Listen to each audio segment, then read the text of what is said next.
पे चर्च की ओर से सभी को जय मसीह की।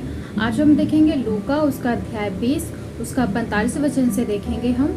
यह वचन हमें बताता है कि जब वे सब सुन रहे थे तो उसने अपने चेलों से कहा, शास्त्रियों से सावधान, जिन्हें लंबे लंबे वस्त्र पहनकर फिरना अच्छा लगता है और बाजारों में नमस्कार और आराधनालयों में आसन और भोज में मुख्य स्थान प्रिय लगते हैं।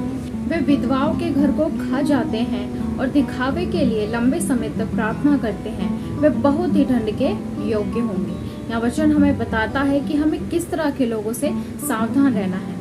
यहाँ परमेश्वर हमें बताता है वचनों में कि जब प्रभु यीशु मसीह के समय में भी बहुत से ऐसे शास्त्री, फरीसी, याजक लोग थे जिन्होंने क्या है प्रभु यीशु मसीह पर विश्वास नहीं किया कि वह परमेश्वर का पुत्र है, जिसने क्या है बहुत से अद्भुत काम किए, बहुत से चमत्कार किए, उस पर विश्वास नहीं किया। वह मुर्दों में से जी उठा, इस बात पर भी विश्वास नहीं किया। यहाँ परमेश्वर हमें बताता है वचनों के द्वारा कि हमें किस तरह के लोगों से सावधान रहना है।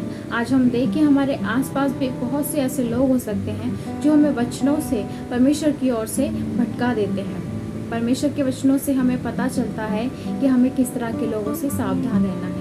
इस वचन से हम देखते हैं कि जो शास्त्री और फरीसी लोग हैं वे दिखावे का जीवन जीते हैं, और यह वचन हमें बताता है कि हमें उस दिखावे के जीवन को नहीं देखना है, उस दिखावे के जीवन को हमें नहीं जीना है। परमेश्वर हमें यहाँ बताता है कि हमें कैसा जीवन जीना है, एक दीन मनुष्य का जीवन जीना है।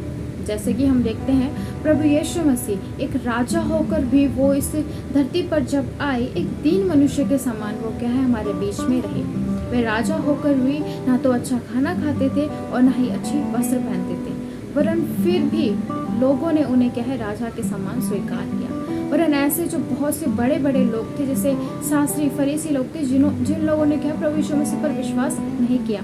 आज भी ऐसे बहुत से अमीर, बहुत से लोग हैं जो प्रभु यीशु मसीह पर विश्वास नहीं करते हैं, जिनका विश्वास कहाँ पर है, धन की ओर है। लेकिन हमारा विश्वास, जो परमेश्वर को ढूंढते हैं, जो उसे पुकारते हैं, उनका विश्वास किसकी ओर है, परमेश्वर की ओर।